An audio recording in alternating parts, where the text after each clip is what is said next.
The Chuck Knoxx Show. Don't go to bed Mondays without it.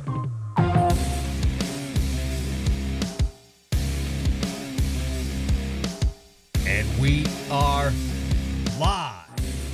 Welcome back, Giants fans, to another edition of the Chuck Knoxx Show on this April 13th, 2023.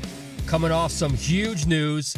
That's why we're here today, as Giants fans are talking about two big stories: Saquon Barkley and Dexter Lawrence. And that's the talk of Giants Nation. A lot to digest. I recorded this podcast, tried to record this podcast yesterday when the story broke. But, you know, the PC had different ideas. It said, screw you, we're not putting that out. So we're here, we're doing it all over again because we got to talk about the ramifications and what does this really mean, what's really going on behind the scenes. And before we start, as always, the Chuck Knoxx Show, of course, brought to you by BetUS.com, the official sponsor of the Chuck Knoxx Show. Wherever you're listening to this podcast, there'll be a link down below. Click that link if you want to get your sports betting on, your degenerate gambling on. You got a 125% bonus from this show, and of course it helps out everything that we do here. Now, we have so much drama surrounding the Giants right now. Fans' emotions are really high because, to me, Saquon Barkley, that was a probability. The Dexter Lawrence holdout, to me, was a surprise. I think people around the team kind of caught them off guard. You know, and I preface this by saying, this is April, right? We don't panic. This isn't a cause for concern unless this is July. But, you know, here we are, April, voluntary workout. And we'll start with Saquon, because Saquon's story broke first yesterday. Everybody's favorite Giants reporter, Pat Leonard, cut the sarcasm there with a knife. Pat Leonard drops the story that Saquon Barkley will not be here for the voluntary program workouts that the Giants have started on Monday morning. And, you know, not a big surprise considering that if we go back to where this time frame comes, just a few weeks ago, Joe Schoen had made it very clear, here's the line in the sand. We feel comfortable with Saquon playing on the franchise tag, and the offer has been taken off the table. So is it a shock to see Saquon Barkley say, you know what, I'm just going to do what's in the best interest for me right now anyway? I'm not obligated to be here. I'll be here in July, hopefully when you guys and we can meet, you know, somewhere in the middle of the table. But as of now, that's not the case. This goes back last fall when Joe Schoen wanted to test out a few Giants to see where we could meet in the middle on some of these contracts with what was coming up to be our big class of free agents that we had. And Saquon Barkley had a number last fall around 14. Might have even been higher, but it was around 14. The Giants, you know, look, the Giants said no way. You know, the Giants came in around 12.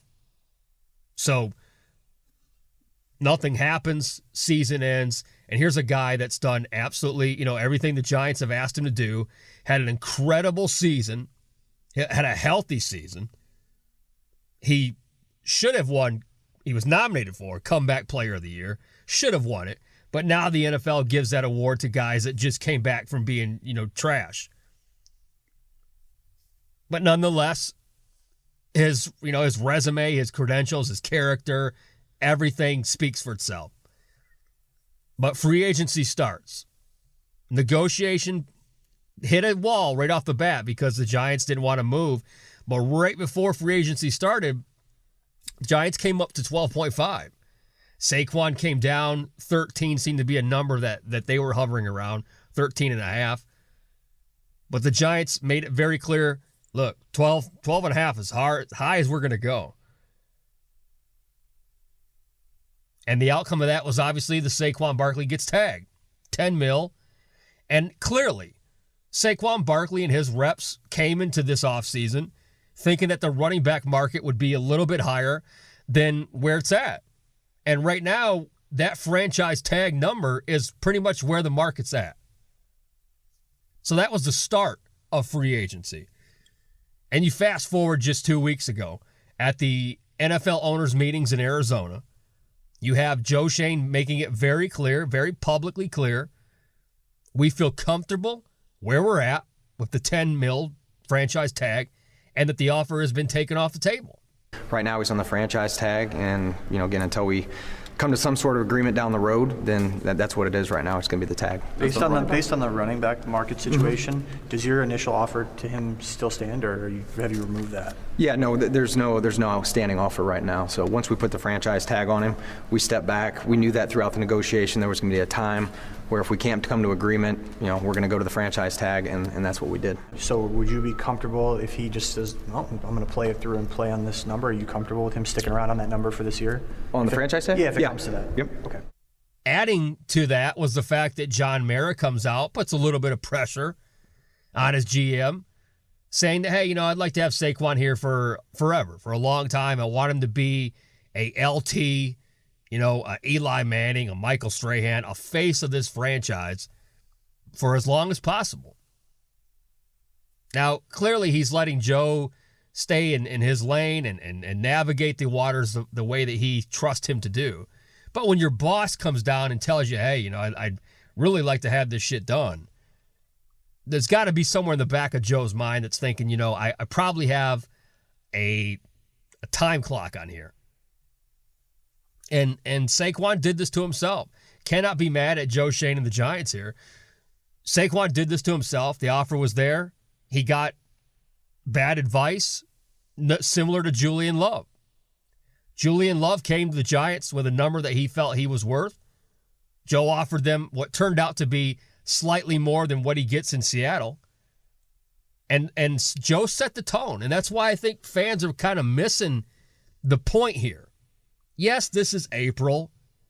This doesn't mean anything right now. It's a nothing burger until July. But there are other elements at play here. There are things that are going on in these moving parts in the background. One of those things is the fact that, look, Joe Schoen, second-year GM, right? He's never had this experience. He's never had to deal with a star player, a face of the franchise, holding out and having to be firm at that number on the table. And for Saquon Barkley, he's never been in this situation as well. So you have two sides that, and if we're being honest, who's going to be in this organization longer, right? Saquon's here 3 years, 3 years at best, maybe 4 years if he's really lucky. At a high caliber anyway. And Joe Schoen should be here for hopefully quite a while. So Joe has to set this tone. This is how I do business. When we give you an offer and you don't take it, it's not coming back on the table. So all these, Julian Love was the first one to find that out. Now Saquon is learning that as well. And if he blinks, it's going to send the message that even in the tough negotiations, I'll break down, I'll give you what you want, which you don't really want coming from your GM. So you have that moving part because that's going to affect contracts going forward. It already affected Julian Love, and now it's affected Saquon Barkley. So when you have this, notion that he's just going to get a long-term deal because he's Saquon sometime before July, well, that's not true. Is there any thought in my mind, obviously, that I think Saquon Barkley doesn't play it down this year for the Giants? Of course not. That's ridiculous. But is there a real scenario and a possibility that Saquon goes in and does just play on this franchise tag? Absolutely. Is there a possibility that we turn around and do this again all next year as well? Absolutely. Long term, I'm not as confident on him as some other Giants. I still think he'll be here. I don't think you're going to have that fallout get nasty. There's no way that Saquon Barkley, in my opinion, holds out past July. So he's either playing on the tag or Joe Schoen's going to blink. We're going to see what's going to happen. But the other moving part is that although fans may not want to agree with it, may not understand it, players around the league, veterans around the league, pay attention to guys like Saquon Barkley and how they're treated, right? Saquon Barkley is a guy who's been a face of the franchise, done everything you've asked him to do. He's come back from multiple injuries. Man of the year, you name all, whatever. He's an outstanding person and an outstanding player. So you, as the bar, it's pretty fucking high. Like he's right there. He's the bar for the Giants. So when you have guys around the league who respect the hell out of him, and they see like, look, you kind of, the Giants didn't blink. The players obviously are always going to side with the players, so they're not going to ever agree with moves that the GMs and the owners make, etc. And you get that. That's part of the business.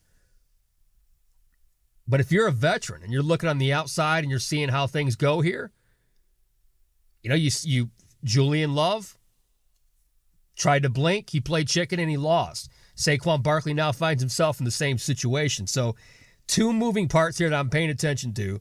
One, how does Joe Schoen set the tone as a GM going forward? And it's going to say a lot based on this contract. And number 2, how does this affect the way the Giants are perceived, right? And at the end of the day, it could be completely irrelevant come July if Saquon does get 2 or 3 year deal. Maybe not the numbers that he wanted. Maybe a little bit more. I see it being a little bit more if there is a long term. Somewhere a little bit more, obviously, than franchise tag. But, the Giants and Joe Schoen probably want to make sure that there's some back end on that contract loaded up with incentives to see if we can get Saquon through another healthy season and reward him for that, as he should be. But a lot of fans and people kind of just dismiss this, that this is normal, and in a way it is. We've seen this a million times in the NFL. But what makes this situation a little different is that, Saquon wanted to show everybody 2 weeks ago. He shows up in Arizona. The entire offense is out there working with Daniel Jones. All the new additions, all the players coming back, even some of the offensive linemen out there in Arizona working as a cohesive unit, and there's king quads. He's showing the people, look, I am this committed. So to turn around 2 weeks later and say, hey, voluntary workout, I'm not going to be there. So you get it. It's a business. At the end of the day, I don't freak out yet. Wait and see what happens with July. And the same thing happening here is slightly different with Dexter Lawrence. The news came in last night. Dexter Lawrence has decided he was entering this season playing on his last year of his deal, the 5th-year option that the Giants picked up 2 years ago. Roughly over $12 million. I don't have the numbers in front of me. But obviously for a player of Sexy Dex's caliber, that's a tremendously low number. Dex is top 3 at his position. It's not just a Giants fan saying that. That's a fact. Okay, this guy is a top 3 at his position in the National Football League. I went into this season saying, as far as money goes, make sure we're in a great situation, especially for next year. Maybe have to restructure Leonard Williams, etc. Because Dex, to me, even more than Daniel Jones, even more than Saquon Barkley, obviously, Dex was the most important contract. The foundation of this defense starts with this monster right up there in the middle. And all indications that I hear, this was kind of surprising. It's not a big deal that Dexter doesn't show up to a voluntary workout as a veteran. It's not a big deal. Again, we see this a million times. But I do think this caught some people off guard because I don't think that the Giants are there yet with the negotiation process. It started here about a month ago, started to pick up pace a couple weeks ago. I don't see how they're going to get there without some restructuring from other guys. And you're dealing with a different situation entirely than the Saquon situation. The market for Dex has already been set. So there's no real fight.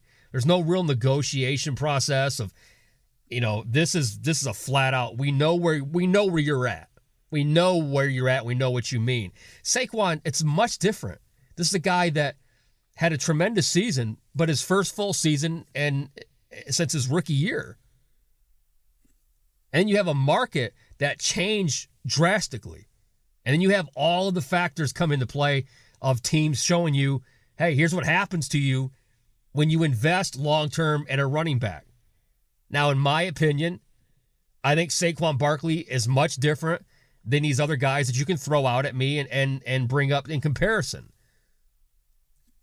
Not every guy is the same guy. Not everybody's case is the same case. But when he's on the field, he's literally 50% of this offense. So you have to reward that. At what cost? And that's where I side with Joe Schoen. Cannot go forward in the National Football League, and the precedent has been set, paying astronomical numbers for running backs. The disastrous contract that Jerry Jones and the Cowboys gave Zeke Elliott is it's going to go down in history as one of the worst contracts as far as it obliterated this market. It's not his fault. Again, same thing with Daniel Jones. It's Daniel Jones's fault that some, not elite quarterbacks got these big numbers in the last couple of years. No, it's not. That's the market. It wasn't Kenny Galladay's fault that the market for receivers were what they were when he got his gigantic contract. Gettleman jumped all over it. Now, where a competent GM would have looked at it and they would have said, okay, yeah, that's the market. I understand. Yep, that's true. That's the market. However, you've been hurt, your entire career. You had one season where you were healthy. Here's what I think we're going to come in at. But, of course, that's not Dave Gettleman. That's not a competent GM. And that's a mess that, we'll still be crawling out of. So I feel confident that we're in good hands. I think fans right now are just overwhelmed with two big names and two situations that are hanging over this franchise head. Nobody likes this. The Giants don't like bad press. They don't want this hanging over their head where fans can bitch about this in the media, runs stories around it 24/7, where it makes the Giants look like a poverty franchise that's not paying their guys what they're worth. You don't want that. It's a bad look. But again, it is April. No reason to even worry about it yet. But like I said, the reason why I wanted to come out here and address this is because I do think there are some moving parts to behind the scenes here that are more important than what people are really realizing. Some big things can trickle down from inaction here or action, whatever Joe Schoen decides to do. The fallout will definitely have a play for next year's big contracts coming up, like Xavier McKinney. So I get it. Everybody's emotional right now. I've been shocked to read some. I don't know why I'm shocked. I mean, our Giants fans, let's be honest, and I've spoke about this, many times, but Giants fans the last couple years have just been so disappointing. And I can say this 1,000,000 times over.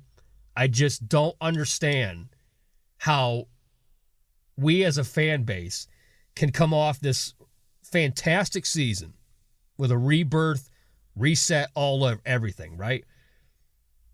Great GM, coach of the fucking year.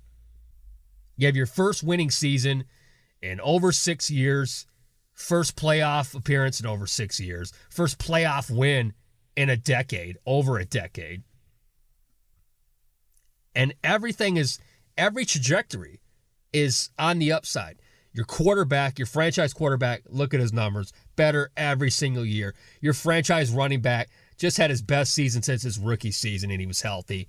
You look at the weapons that have been added around Daniel Jones, the defense completely rebuilt in the last 2 years. And you can look at the rest of the East. There's no question that the Giants are the young team on the rise. But yet, we have fans looking at this in an entirely different way. So I understand everybody's upset because maybe they don't understand that April's not July. But some of these, you're calling Saquon a piece of shit because he's wanting money. He wants what he thinks he's worth. Dexter Lawrence shows he's not a team guy, etc. I mean, this is nonsense.